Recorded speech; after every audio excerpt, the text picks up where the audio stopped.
Livro sobre a história missionária de Gladys Aylward, capítulo 11. Veículos que voavam como insetos. Gladys correu pela rua estreita, passando pelo comerciante de carvão e pelo vendedor de velas. Ela estava a caminho de Yamen para se reportar ao mandarim. Ela o visitava toda vez que voltava das viagens de inspeção de pés. Nos últimos tempos, todos os seus relatórios eram idênticos. Não havia mais garotas com os pés amarrados no distrito. A prática fora eliminada. Gladys estava pensando em como fazer seu relatório parecer interessante, quando notou uma senhora idosa que ela nunca viria antes, sentada na beira da rua. Gladys olhou para ela de perto. A senhora idosa usava joias de prata pesada e grampos de jade no cabelo, todos muito comuns em Yangsheng. No entanto, seus sapatos de pano verde brilhante de fato chamaram a atenção de Gladys. Ela nunca tinha visto ninguém na província de Shanxi com sapatos dessa cor. Aquela simplesmente não era uma cor comum para sapatos. A curiosidade levou a melhor, e Gladys decidiu descobrir um pouco mais sobre a mulher, e caminhou na direção dela. Quando estava prestes a dizer alguma coisa, uma criança pequena e desgrenhada espreitou por trás da mulher. Gladys ficou horrorizada com a condição da criança.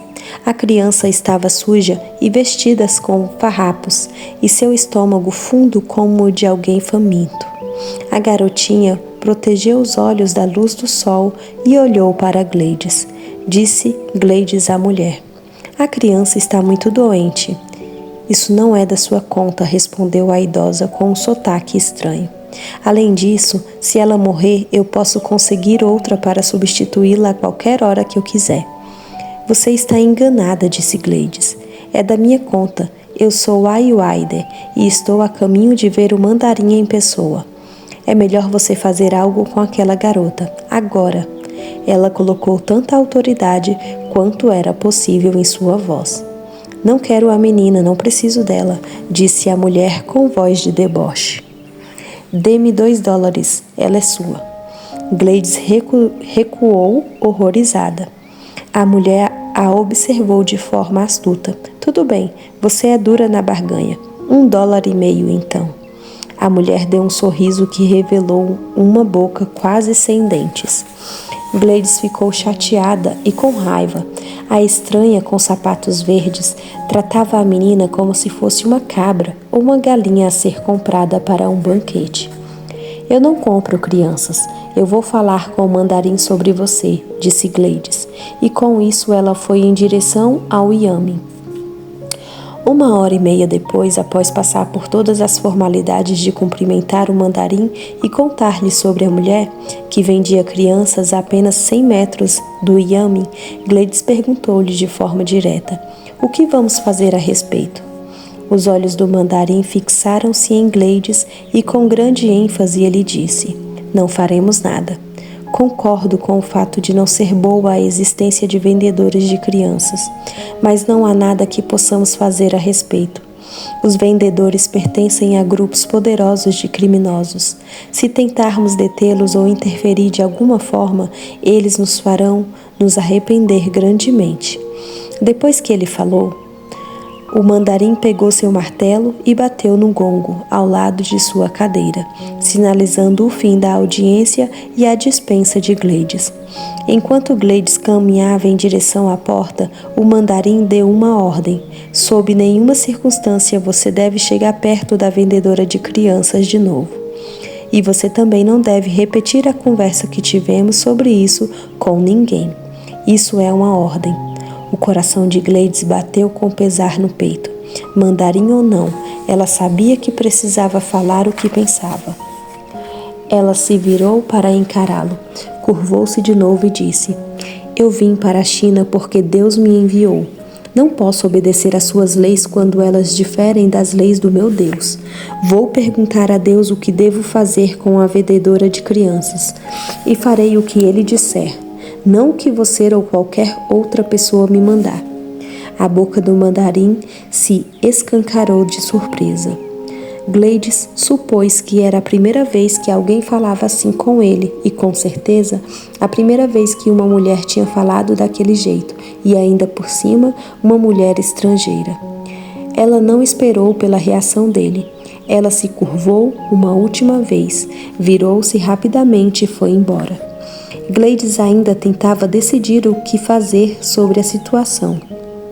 Quando se virou para a rua onde vira a vendedora de crianças, com certeza a mulher ainda estava lá. Assim que a mulher avistou Gladys, ela gritou: "Senhora, vou lhe fazer uma oferta melhor. Apenas 150 em dinheiro." Gladys retrucou: "Não tenho 150 em dinheiro. E além disso, eu não quero a criança." Enquanto as palavras saíam de sua boca, Gladys percebeu ser incapaz de deixar a menininha morrer às mãos de uma pessoa tão sem coração. Ela parou, virou-se e olhou para a mulher dizendo: "Não tenho muito dinheiro, mas vou lhe dar o que tenho no bolso." A mulher sorriu maliciosamente e perguntou: "E quanto isso seria?" Gladys procurou no bolso do casaco e tirou algumas moedas, equivalentes a 9 centavos da libra inglesa. Ela segurou as moedas na palma da mão, estendida para a mulher ver. "Feito", declarou a mulher, agarrando o dinheiro. "Leve-a embora." Gladys pegou a mão da garotinha, que ela imaginou contar 4 ou 5 anos de idade. Juntas elas continuaram descendo a rua. Quando Gladys chegou à estalagem, a enormidade do que acabara de fazer começou a atingi-la. Ela acabara de comprar ou adotar, como preferia pensar, uma menininha. E dessa forma ela se tornou mãe. 9 centavos, como a menina passou a ser conhecida. Engolia todo o bocado de comida que era lhe dado. Depois de algumas semanas, ela se transformou em uma menininha saudável e feliz. Ela adorava morar na pousada, e Gladys nunca teve um momento de pesar por ter seguido seu coração e não a ordem do mandarim. Um dia depois de 9 centavos estar morando na pousada por cerca de 6 meses, Gladys estava de pé no balcão do andar de cima. De repente, ela viu 9 centavos correr do portão até o pátio. 9 centavos gritou: "Ai, Waider, você está com muita fome hoje à noite?" Gladys achou a pergunta bastante estranha, mas respondeu: "Sim, estou. Yang está nos fazendo um delicioso ensopado de milho." 9 centavos olhou para ela e perguntou: "Eu vou comer um pouco menos para o jantar. Se eu comer um pouco menos, você come um pouco menos também?" "Por que faríamos isso?" perguntou Gladys de volta. "Encontrei um garoto aqui fora e ele está com fome", disse 9 centavos apontando para o portão. "Se eu comer um pouco menos e você comer um pouco menos, e nós juntarmos esses 2 menos, teremos o suficiente para alimentá-lo também." Gladys sorriu para si mesma. 9 centavos estava sempre à procura de crianças necessitadas. Ela respondeu: "Está bem, vou comer menos com você e o menino pode comer conosco. Traga-o para dentro." E assim, um menino órfão de 8 anos também se tornou parte da família. Gladys deu a ele o nome de Menos, em homenagem à sua primeira refeição juntos. Agora que Gladys tinha 2 filhos adotados, ela sentiu que deveria se tornar cidadã chinesa para que não precisasse se separar deles. Se algo imprevisto ocorresse, ela conversou com o mandarim sobre o assunto e, apesar de ter tomado 9 centavos contra suas instruções, ele concordou em ajudá-la. Juntos, eles preencheram muitos documentos e, em 1936, Gladys Aylward tornou-se a primeira missionária estrangeira a receber a cidadania chinesa. Na época, a senhora Smith, sua querida amiga em Zhezhou, faleceu. Nos 6 anos de permanência de Gladys em Wancheng, a senhora Smith a encorajara e a apoiara em tudo. Ela tinha sido gentil e compreensiva, sem levar em consideração que ela era a pessoa mais próxima com quem Gladys podia conversar em inglês depois do falecimento de Janine Lawson. Logo depois, um casal galês, Jean e David Davis, veio para Zhezhou assumir o posto da senhora Smith. Os Davis eram um casal tranquilo e Gladys gostava da companhia deles, embora às vezes precisasse ser lembrada de falar com eles em inglês, porque se acostumara a falar no dialeto de Ansheng. A vida assumira um ritmo feliz para Gladys. Uma convertida viúva da vizinhança veio morar na pousada para cuidar das crianças quando Gladys precisasse partir nas viagens como inspetora de pés. Quase todas as aldeias que Gladys visitava agora tinham uma pequena igreja. Com frequência, enquanto caminhava pelos campos, Gladys ouvia o som dos hinos cristãos ecoando pelos vales. A população local adorava cantá-los enquanto trabalhava. Gladys fez muitos amigos entre os tropeiros e todas as noites a pousada das 8 Felicidades ficava lotada com eles. A família de Gladys também estava crescendo. 9 centavos encontrou outra criança a vagar sozinha em uma encosta do lado de fora da muralha da cidade e a trouxe para casa consigo. Ainda que Gladys pedisse ao carcereiro da cidade dia após dia para descobrir de quem o menino era, ninguém o reivindicara. Então, Boa Boa tornou-se o terceiro filho de Gladys.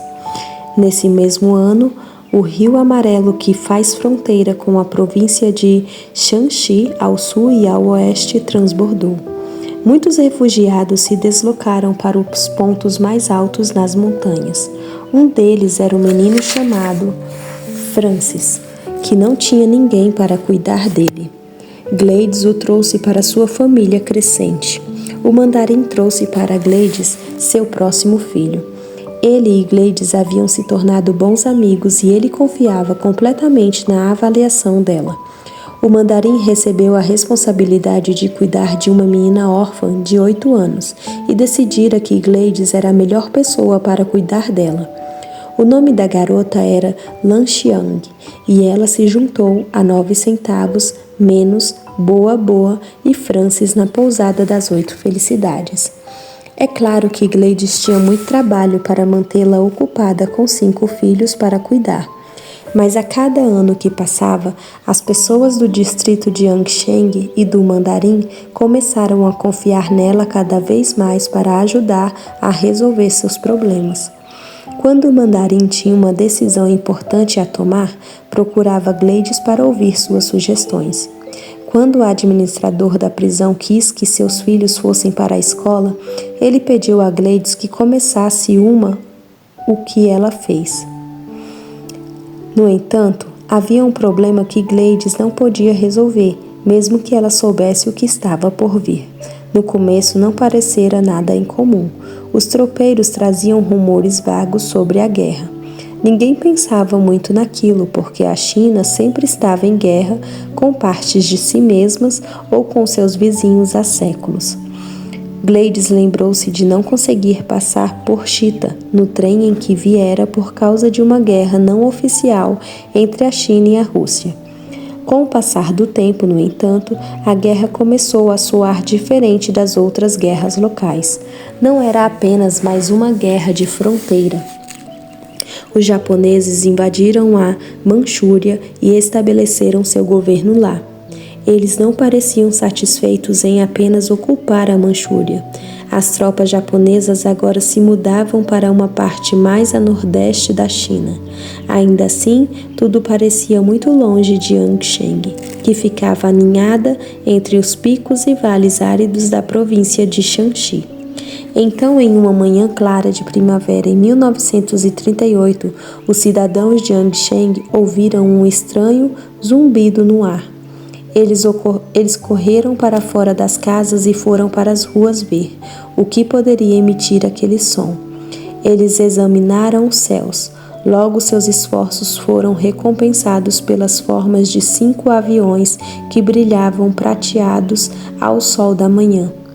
Um ponto vermelho brilhante em um quadrado branco decorava as asas dos aviões. As pessoas da cidade se alegraram e aplaudiram.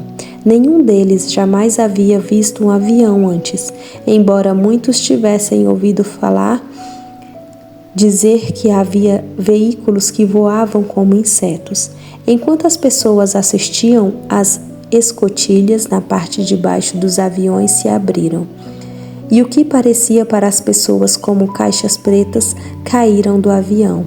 As pessoas das cidades riram e aplaudiram um pouco mais. As crianças pequenas foram colocadas sobre os ombros dos pais para terem uma visão melhor. E toda a guarda do Yamen recebera permissão para correr para fora para ver a cena magnífica. Então a primeira caixa preta atingiu o chão, produzindo uma forte explosão. Bombas! Alguém gritou. Entrem, estão jogando bombas. Quase ninguém sabia o que era uma bomba, mas as pessoas podiam ver por si mesmas o que uma bomba fazia. Os cidadãos de Yangcheng gritaram e mergulharam em busca de cobertura. Por toda a cidade bombas caíam, abrindo enormes buracos onde antes existiam prédios e deixando pessoas mortas nas ruas que, com momentos antes, haviam ficado emocionadas ao ver o primeiro avião. Gladys estava no andar de cima da estalagem orando com alguns novos convertidos quando o ataque ocorreu.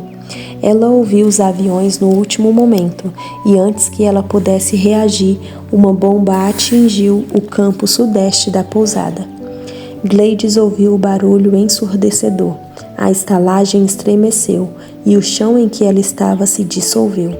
Gladys caiu no chão do andar inferior e perdeu a consciência. Quando despertou pouco tempo depois, seu corpo estava preso sobre um peso esmagador de tijolos e vigas. Ela podia ouvir vozes em meio aos sons da destruição e gritou por ajuda. Uma hora depois, os últimos pedaços de madeira foram retirados de suas pernas e ela estava livre. Ela se levantou com cautela. O corpo estava cheio de cortes e machucados, mas nenhum osso fora quebrado. Depois de um rápido gole de água, Gladys começou a trabalhar para ajudar a tirar as outras pessoas que estavam no andar de cima em oração e agora estavam presas nos escombros. Na hora do almoço, todos haviam sido encontrados e retirados vivos. No entanto, na rua do lado de fora da estalagem, outra bomba matou 9 aldeões. Era quase impossível para Gladys e as outras pessoas da cidade crer no que lhes acontecera nessa manhã de primavera. Uma manhã comum se transformou em um pesadelo dentro de alguns segundos. Ninguém tinha a menor ideia de que os japoneses bombardeariam a aldeia.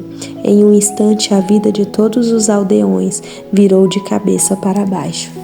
Gladys abriu o caminho pelo que restava da pousada das 8 Felicidades à procura de seu estojo de primeiros socorros, enquanto procurava seus filhos que estavam na escola quando o ataque viera. Vieram correndo pelo portão. Gladys os envolveu em seus braços e os beijou, agradecida por todos estarem seguros. Ela lutou contra as lágrimas quando imaginou como teria sido se qualquer um deles tivesse sido morto. Quando terminaram de se abraçar, Gladys disse às crianças que ficassem perto da estalagem e começaram a limpar os escombros enquanto ela ia à cidade para ver o que poderia fazer para ajudar. Minutos depois, segurando um estojo de primeiros socorros, Gladys virou a esquina do fim da rua. A cidade estava devastada. Na rua havia apenas enormes crateras. Onde antes existiam lojas e casas, pilhas de entulho estavam queimando. No entanto, a visão das pessoas sangrando e gritando, além dos mortos, fez Gladys parar no meio do caminho. Ela olhou para o estojo de primeiros socorros e por um momento pensou em voltar. Ela viu muita destruição e dispunha de pouquíssimo material para trabalhar. Então ela ouviu um gemido nas proximidades. Ela olhou em volta e viu a cabeça de uma mulher despontando por entre uma pilha de tijolos. A visão da mulher estimulou Gladys a entrar em ação. Ela olhou em volta de novo. As pessoas que não pareciam estar feridas vagavam de um lado para o outro em um estado de torpor. Gladys reconheceu o vendedor de legumes e um dos professores. Gente, ela gritou, venham todos até aqui imediatamente. Bem devagar, como se saísse de um transe, as pessoas começaram a se reunir em torno de Gleides. Devemos trabalhar juntos, há muito para fazer. Vamos começar aqui, disse ela, apontando para o local onde a cabeça da mulher que estava gemendo se projetava para fora da pilha de tijolos. Os feridos devem ser levados para Yami. Os cadáveres devem ser transportados pelo portão oeste e enterrados em um grande terreno no cemitério. E precisamos abrir caminho pela rua principal. Gleides parecia muito mais confiante do que se sentia. Para sua surpresa, porém, as pessoas começaram a fazer o que ela dizia. Gleides trabalhou toda a tarde e a noite, enfaixando ferimentos e colocando ossos quebrados no lugar de forma simples. Quando a primeira luz do amanhecer tocou o horizonte, ela olhou para cima, a tempo de ver o rosto do mandarim pairando sobre ela. Como era estranho vê-lo andando sozinho, sem sua poltrona e seus criados. Ele se curvou até Gleides, que se inclinou de volta para ele. O simples ato de se curvar para seu amigo acalmou os nervos de Gleides. O mandarim estava procurando por ela. Ele tinha notícias e não eram boas. O mensageiro do mandarim de Luan acabara de chegar a Yansheng para avisar as pessoas de que os japoneses haviam capturado Luan e agora marchavam em direção a Zezon. De lá até Yansheng era apenas 2 dias de marcha. Com uma clareza aterradora, Gleides entendeu o motivo do bombardeio japonês de Yansheng. Eles estavam enfraquecendo a cidade para que, ao ocorrer a invasão poucos dias depois, ela fosse conquistada com facilidade. A destruição ao redor deles não era o fim do sofrimento, tratava-se apenas do começo. E assim terminamos mais um capítulo desse livro. Não se esqueça de curtir e, se ainda não se inscreveu, se inscreva. Um abraço e até o próximo capítulo.